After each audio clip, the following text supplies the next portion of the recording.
വെറും 3 സ്പ്രേ. ഷർട്ടിൽ ഇവിടെയും പിന്നെ ചെസ്റ്റിൽ 1. ഈ 3 അടിച്ചു. ആദ്യം കുഴപ്പമില്ല. പക്ഷെ വൈകുന്നേരം വരെയും ഇതിലൊരു പൊടി ഇതിന്റെ മണം താന്നു പോയിട്ടില്ലായിരുന്നു. 1-2 പേരെങ്കിലും ആവശ്യപ്പെട്ടിട്ടുള്ള ഒരു പെർഫ്യൂമാണ് അഹമ്മദ് അൽ ഖുറൈഷി ഇഗ്നൈറ്റ് ഊദ്. ഈ ഒരു പെർഫ്യൂം പലരും വാങ്ങിയിട്ട് അതൊന്ന് ട്രൈ ചെയ്ത് നോക്കിയിട്ട് ലാസ്റ്റിംഗ് എങ്ങനെയുണ്ട്, മണം എങ്ങനെയാണ്, വർത്താണോ എന്നൊക്കെ ചോദിച്ചിരുന്നു. ഞാനിത് ട്രൈ ചെയ്തിട്ടില്ലായിരുന്നു. ഈ ദിവസങ്ങളിൽ എനിക്ക് ട്രൈ ചെയ്യാൻ പറ്റി. അപ്പോൾ ട്രൈ ചെയ്തതിന് ശേഷം കിട്ടിയ എക്സ്പീരിയൻസ് ആണ് എനിക്ക് പറയാനുള്ളത്. എൻ്റെ ബോക്സ് എൻ്റെ കയ്യിരിപ്പില്ല. ബോട്ടിൽ 60 ml ബോട്ടിലാണ്. തരക്കേടില്ലാത്ത ഒരു ബോട്ടിലാണ് കൊടുത്തിട്ടുള്ളത്. അത്യാവശ്യം തിക്കായിട്ടുള്ള കട്ടിയുള്ള ഗ്ലാസ് കൊണ്ടാണ് നിർമ്മിച്ചിട്ടുള്ളത്. EDP ആണ് കോൺസെൻട്രേഷൻ വരുന്നത്. 60 ml മെയ്ഡ് ഇൻ UAE. മുകളിലൊന്നുമില്ല. ഇവിടെ അഹമ്മദ് അൽ ഖുറൈഷി എന്നുള്ള ലോഗോ കാണാം. പ്ലാസ്റ്റിക് ആണ്. ഗോൾഡൻ ഫിനിഷിംഗ് കൊടുത്തിട്ടുണ്ടെന്നേ ഉള്ളൂ. ഇത്രയാണ് ബോട്ടിൽ ഡിസിനെ കുറിച്ച് പറയാനുള്ളത്. ഇതൊരു ഇഗ്നൈറ്റ് ഊതുമായി ബന്ധപ്പെട്ടിട്ടുള്ള ഒരു DNA ആണ് ഈ പെർഫ്യൂമിനുള്ളത്. നോട്ട് പരിശോധിച്ച് കഴിഞ്ഞാൽ ടോപ്പ് നോട്ടിൽ കൊടുത്തിരിക്കുന്നത് woody, fresh, spicy, leather, aromatic, amber, warm, spicy, animalic, powder, earthy, patchouli. എനിക്ക് തോന്നുന്നു ആദ്യമായിട്ടാണ് ഈ പറഞ്ഞ എല്ലാ മണവും ഒരു പെർഫ്യൂമിൽ നിന്ന് എനിക്ക് കിട്ടിയത്. ഞാനിപ്പോൾ പറഞ്ഞ എല്ലാ നോട്ടും ഇതിലുണ്ട്. ഇനി ടോപ്പ് നോട്ടായിട്ട് കൊടുത്തിട്ടുള്ളത് ജെറാനിയം, ലെതർ, മിഡിൽ നോട്ടിൽ പച്ചോളി, സീഡാർ വുഡ്, ബേസ് നോട്ടിൽ ആംബർ, സാൻഡൽവുഡ്, മോസ്, പിന്നെ മസ്ക്. ഇത്രയാണ് ഇതിലെ നോട്ടുകളായിട്ട് കൊടുത്തിട്ടുള്ളത്. ഒന്ന് ട്രൈ ചെയ്യാം. ഇതിന് ശരിക്കും ഓപ്പണിങ്ങിൽ കിട്ടുന്ന ഒരു മണം ഊതല്ല ശരിക്കും കിട്ടുന്നത്, ഹെർബൽ നോട്ടാണ്. ഓപ്പണിംഗ് നോട്ട് ഒട്ടുമിക്ക ആളുകൾക്കും ഇഷ്ടപ്പെടാനുള്ള സാധ്യതയുണ്ട് ഓപ്പണിങ്ങിൽ.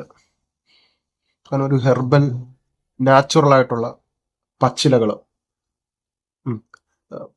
കടും പച്ച നിറത്തിലുള്ള ഇലകൾ ചതയ്ക്കുമ്പോൾ കിട്ടുന്ന ആ ചതഞ്ഞിറങ്ങുന്ന ചാറിന്റെ മണമാണ് ടോപ്പ് നോട്ടിൽ വരുന്നത്. അതൊരു ഗ്രീൻ സ്മെല്ല്, പച്ചിലകളുടെ മണം. ഓക്കെ, പച്ച നിറത്തിലുള്ള ഹെർബൽസ്, വെജിറ്റേഷൻ, അതാണ് ഇതിൽ ഓപ്പണിങ്ങിൽ വരുന്ന മണം. നമ്മളിപ്പോൾ കാട്ടിൽ ഏതെങ്കിലും കമ്മ്യൂണിസ്റ്റ് പച്ചയും കുറച്ച് ഇലകളൊക്കെ ഇട്ട് കയ്യിലിട്ട് ചതയ്ക്കുമ്പോൾ കിട്ടുന്ന സ്മെല്ല് ഒരു പച്ച നിറത്തിലുള്ള ഒരു മണം. ആ മണമാണ് ടോപ്പ് നോട്ടിൽ കിട്ടുന്നത്. പിന്നെ വരുന്ന മണം അതെനിക്ക് എന്താണെന്ന് പറയാൻ പറ്റുന്നില്ല. കാരണം ഇതിലെല്ലാ നോട്ടുകളും ഞാൻ ഈ പറഞ്ഞ വുഡി നോട്ടും, ഫ്രഷ്, സ്പൈസി, ലെതർ, അരോമാറ്റിക്, പിന്നെ സ്പൈസി, ആംബർ, ഇതെല്ലാം കൂടി ചേർന്ന് വരുന്ന ഒരു മണമാണ്. അത് ഈ ഒരു ശരിക്കും ഇതിന് ഊതല്ല, എനിക്കത് ഊതിന്റെ മണമായിട്ടേ അല്ല തോന്നുന്നു. ഊത് എങ്ങനെയുള്ള ഊതാണ്? നമ്മൾ സാധാരണ കിട്ടുന്ന ഊത് അല്ലെങ്കിൽ ഒരു പുകഞ്ഞ തടിയുടെ പോലുള്ള ഊതാണ് നമ്മൾ സാധാരണ കിട്ടിയിട്ടുള്ളത്, നമ്മൾ സ്നിഫ് ചെയ്തിട്ടുള്ളത്, നമുക്കറിയാവുന്നതും അത്തരത്തിലുള്ള ഒരു മണമാണ് അല്ലേ. പക്ഷെ ഇതിനകത്ത് ചേർത്തിരിക്കുന്നത് ഊത് എത്തരത്തിലുള്ള ഊത്? വളരെ ഫ്രഷ് ആയിട്ടുള്ള ഊത്, പഴക്കമില്ലാത്ത പച്ച നിറത്തിലുള്ള ഊത് വൃക്ഷത്തിന്റെ തടി ചെത്തിയെടുത്താലുള്ള മണം എന്തായിരിക്കും, അതുപോലെ പച്ച നിറത്തിലുള്ള വൃക്ഷത്തിന്റെ മണം, ഊത് വൃക്ഷത്തിന്റെ മണം. ഊത് മണം അതൊരു പഴകിയ മണമായിട്ടല്ല, ഇതിനകത്ത് വളരെ റോ ആയിട്ട് തനി പച്ച നിറത്തിൽ പച്ച ഊതാണ് ചേർത്തിട്ടുള്ളത്. അതുകൊണ്ട് തന്നെ ചിലർക്കിത് ഒരു അസ്വസ്ഥത ഉണ്ടാവാനുള്ള സാധ്യത കൂടുതലാണ്. ചിലർക്ക്, എനിക്ക് അങ്ങനെ ഒരു ബുദ്ധിമുട്ടുണ്ട്. ചില പെർഫ്യൂംസ് എനിക്ക് ഒട്ടും വർക്കൗട്ട് ആവത്തില്ല. അത് എൻ്റെ പ്രശ്നമാണ്, പെർഫ്യൂമിൻ്റെ അല്ല. എനിക്കത് വർക്കൗട്ട് ആവത്തില്ല. മണം കൊള്ളാം, ഈ മണമാണ് ഞാൻ ഈ പറഞ്ഞൊരു ഹെർബൽ പച്ചൂളിയുടെ നോട്ടിന്റെ അതിപ്രസരം ഇതിലുണ്ട്. പച്ചൂളി ആയിരിക്കും കൂടുതൽ കിട്ടുക. യെസ്, പച്ചൂളി തന്നെയാണ്. പച്ചൂളിയുടെ ഒരു നോട്ട് കൂടുതലായിട്ടുണ്ട്. ഓപ്പണിങ്ങിലെ ആ ഒരു പുല്ലിന്റെയും ഞാൻ ഈ പറഞ്ഞ പച്ചിലകളുടെയും നാച്ചുറൽ ആയിട്ടുള്ള ആ ഒരു എർത്തി സ്മെല്ല്, വുഡി സ്മെല്ല്, അതൊക്കെ അങ്ങ് പോയിട്ട് പിന്നെ വരുന്നത് പച്ചൂളിയുടെ മണമാണ്. ഈ പച്ചൂളിയും പിന്നെ ഈ മോസ്, അതൊരു പക്ഷേ നമ്മൾ ഈ കടലല്ല, ഈ പണ്ടുള്ള വീടുകളിലൊക്കെ കിണർ കണ്ടിട്ടില്ലേ, മുകളിലേക്ക് റിങ് അല്ലാതെ താഴേക്ക് കുഴി പോലുള്ള കിണറുകളില്ലേ, അതിന്റെ സൈഡിലൊക്കെ പച്ച നിറത്തിലെ പായൽ പറ്റിപ്പിടിച്ചിട്ടുണ്ടാവും. ആ ഒരു പായൽ ഇടിച്ചു പിഴിഞ്ഞാനുള്ള സ്മെല്ലില്ലേ, അതാണ് ഈ ഓക്മോസിന്റെ സ്മെല്ല് വരുന്നത്. അപ്പൊ ആ ഒരു ഹെർബൽ സ്മെല്ലും ഞാൻ ഈ പറഞ്ഞ പച്ച നിറത്തിലുള്ള ഊത് വൃക്ഷത്തിന്റെ തടിയുടെ മണവും പിന്നെ പച്ചിലകളുടെ മണവും ഒക്കെ ചേർന്ന് വരുന്ന ഒരു പച്ച നിറത്തിലുള്ള ഒരു മണമാണ് ഈ പെർഫ്യൂമിന്. അതെ, റോ ആയിട്ടുള്ള ഒരു സ്മെല്ല്. ഇത്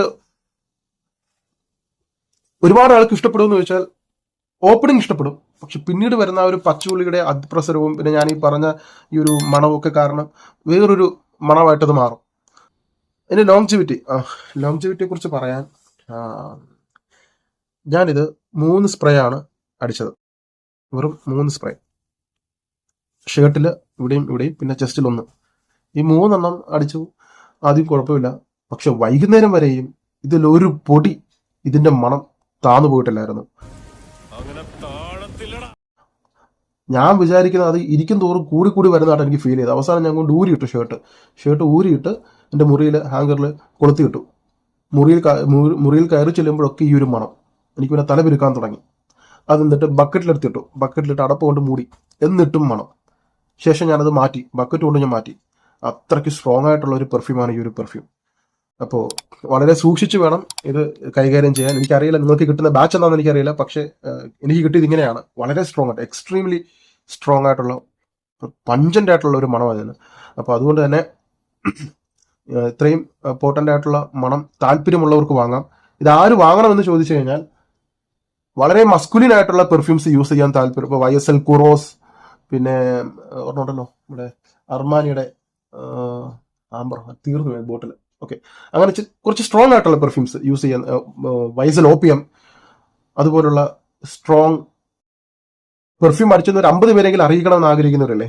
മണം ഒരിക്കലും പോകരുത്. അടിച്ചു കഴിഞ്ഞാൽ ഷർട്ടിനകത്ത് കിടക്കണം. ബക്കറ്റിലിട്ട് അലക്കിയാലും അരകല്ലിൽ കൊണ്ട് അടിച്ചു കഴിക്കാൻ പോലും ഈ മണം പോകരുതെന്ന് ആഗ്രഹിക്കുന്ന ആൾക്കാരില്ലേ. അങ്ങനെയുള്ളവർക്ക് പറ്റിയ പെർഫ്യൂമാണ് ഈ ഒരു പെർഫ്യൂം. അത്രയും സ്ട്രോങ് വേണമെന്ന് ആഗ്രഹിക്കുന്നത്. ലൈറ്റായിട്ടുള്ള മണം ഇഷ്ടമുള്ളവർ ഒരിക്കലും വാങ്ങരുത്. ട്രൈ ചെയ്തിട്ട് വാങ്ങാം. ഞാൻ ഒരിക്കലും അങ്ങനെയല്ല പറയുന്നത്. അങ്ങനെയുള്ള ആഗ്രഹം, ഇപ്പം പലരും എനിക്ക് ഒരുപാട് സ്ട്രോങ് ആയിട്ടുള്ള പെർഫ്യൂം വേണ്ടെന്ന് പറയുന്നവരുണ്ട്. അപ്പോൾ അങ്ങനെയുള്ളവർക്ക് പറ്റിയതല്ല, തലവേദന വരും. പിന്നെ അതുപോലെ തന്നെ മോഷൻ സിക്നസ് ഉള്ളവർ, ചില മണങ്ങൾ തലവേദന ഉണ്ടാകുന്നവർക്ക്, അല്ലെങ്കിൽ ഗെയിം കളിക്കുന്ന ചിലർക്കറിയാം, ഈ PC ഗെയിം കളിക്കുന്നവർക്ക് ചിലർക്ക് മോഷൻ സിക്നസ് ഉണ്ടാവും. ഒരുപാട് ആളുകൾക്കില്ല, ചിലർക്കുണ്ട്. അതുപോലെ ബസ് യാത്ര ചെയ്യുന്നവർ, കാറിൽ യാത്ര ചെയ്യുന്നവർക്കൊക്കെ മോഷൻ സിക്നസ് ഉണ്ട്. അങ്ങനെയുള്ള അവസ്ഥ ഉള്ളവരൊന്നും ഇത് ഞാൻ റെക്കമെൻഡ് ചെയ്യത്തില്ല. അത്രയ്ക്ക് സ്ട്രോങ് ആണ്.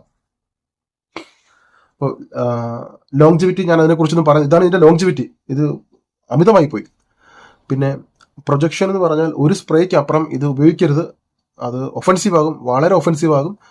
അപ്പം പ്രൊജക്ഷനും ലോങ്ജിവിറ്റിയും എനിക്കറിയില്ല, വളരെ വളരെ സ്ട്രോങ്, എക്സ്ട്രീംലി ഹെവി ആയിട്ടുള്ള ന്യൂക്ലിയർ ലെവലുള്ള പെർഫോമൻസ് ഉണ്ട്. പെർഫോമൻസിലൊന്നും ഒന്നും പറയാനില്ല. മണവും കൊള്ളാം, പക്ഷെ പ്രശ്നം ഇതാണ്, ചിലർക്ക് ഇത് പറ്റത്തില്ല. അപ്പം ഇത്രയുമാണ് എനിക്ക് ഈ പെർഫ്യൂമിനെ കുറിച്ച് പറയാനുള്ളത്. ഇത് ആര് യൂസ് ചെയ്യണം? ഞാൻ പറഞ്ഞതുപോലെ ഇത് ലേഡീസിന് ഞാൻ ഒരിക്കലും റെക്കമെൻഡ് ചെയ്യില്ല. നിങ്ങൾക്ക് പറ്റിയതല്ല ഇത് കുറച്ചും കൂടി മെച്ചുവേർഡ് ആയിട്ടുള്ള ആളുകൾക്ക്, എനിക്ക് തോന്നുന്നു ഒരു 30-35 വയസ്സ് കഴിഞ്ഞുള്ളവർ ഉപയോഗിക്കുന്നതായിരിക്കും കുറച്ചും കൂടെ നല്ലത്. യൂത്തിനൊന്നും പറ്റില്ല, പ്രത്യേകിച്ച് കോളേജിൽ പഠിക്കുന്നവർ. ഓഫീസിൽ അടുത്ത് പോലും കൊണ്ടുപോകരുത്. ഓഫീസിലെ പാർട്ടി ക്ലബിങ്ങിനൊന്നും പറ്റില്ല. ഇതിന് പറ്റിയ ഒക്കേഷൻ കണ്ടുപിടിക്കുക എന്നുള്ളതാണ് ഏറ്റവും വലിയ ടാസ്ക്. ഇത് എപ്പോൾ അടിക്കും, എവിടെ അടിക്കും എനിക്ക് പറയാൻ അറിയില്ല. ഇത് ഏത് സാഹചര്യത്തിൽ അടിക്കണമെന്ന് എനിക്കറിയില്ല. ഒക്കേഷൻ കണ്ടുപിടിക്കുക എന്നുള്ളത് പാടാണ്. നിങ്ങൾക്ക് ഓഫീസിൽ ഉപയോഗിക്കാൻ പറ്റില്ല, പാർട്ടിയിൽ യൂസ് ചെയ്യാൻ പറ്റില്ല, കോളേജിൽ യൂസ് ചെയ്യാൻ പറ്റില്ല. ഇതിന്റെ ഒക്കേഷൻ ഇത്തിരി പാടാണ്. പക്ഷെ പെർഫ്യൂമിന്റെ ക്വാളിറ്റി, ജ്യൂസും അത് പറയാതിരിക്കാൻ വയ്യ. കൊടുക്കുന്ന വിലയ്ക്ക് അപാര പെർഫോമൻസ്. ഇതിന്റെ വില എന്ന് പറയുന്നത് ഏകദേശം 3500 റേഞ്ചിലാണ് വില വരുന്നത്. ആ ഒരു പ്രൈസ് റേഞ്ചിൽ ഞാൻ ഈ പറഞ്ഞ നോട്ടുകളും കാര്യങ്ങളും ലോങ്ജിവിറ്റിയും പെർഫോമൻസ് ഒന്നും വിഷയമില്ലാത്തവർക്ക് ഈ പെർഫ്യൂം വാങ്ങാം, ധൈര്യമായിട്ട് വാങ്ങാം. അല്ലാതുള്ളവർ ഒന്ന് ട്രൈ ചെയ്തിട്ട് വേണം ഇത് വാങ്ങാൻ. നമ്മുടെ നാട്ടിലെ കാലാവസ്ഥയ്ക്ക് പറ്റുമെന്ന് വെച്ചാൽ ഏത് കാലാവസ്ഥയിൽ ഇത് അടിക്കാം. പക്ഷെ ഇങ്ങനെ കുറച്ച് കാര്യങ്ങളൊക്കെ കൊണ്ട് മനസ്സിലിരിക്കട്ടെ. പിന്നെ അതുപോലെ തന്നെ ഞാൻ ഈ അടുത്ത കാലത്ത് ഡിസ്കവർ ചെയ്തൊരു പെർഫ്യൂമാണ് നാഷ് ടബാക്ക് റോസ്. ട്രൈ ചെയ്തതിൽ നല്ലൊരു റോസ് ജാമി സിറപ്പി റോസ് ആയിട്ടുള്ള പെർഫ്യൂമാണ്. റോസിന്റെ മണം ഇഷ്ടമുള്ള ഗേൾസിൽ ഇത് യൂസ് ചെയ്യാം. യൂണിസെക്സ് ആണ്. 200 ml ഉണ്ട്. ഇത് മെയ്ഡ് ഇൻ സ്വിറ്റ്സർലൻഡ് ആണ്. അല്ല, ഈ പെർഫ്യൂം ബ്രാൻഡ് ബേസിക്കലി സ്വിറ്റ്സർലൻഡ് ആണ്, മെയ്ഡ് ഇൻ ഫ്രാൻസ് ആണ്. നല്ലൊരു സിറപ്പി സ്വീറ്റ് ആയിട്ടുള്ള സ്പ്രെയർ, നല്ല സ്പ്രെയർ ആണ്. അടിപൊളി പെർഫ്യൂമാണ് നാഷ് ടബാക്ക് റോസ്. പിന്നെ പേര് ഇത് തന്നെയാണോന്ന് എനിക്കല്ല, മോൻ ഹ്യൂമോ, ഓക്കെ, EDP.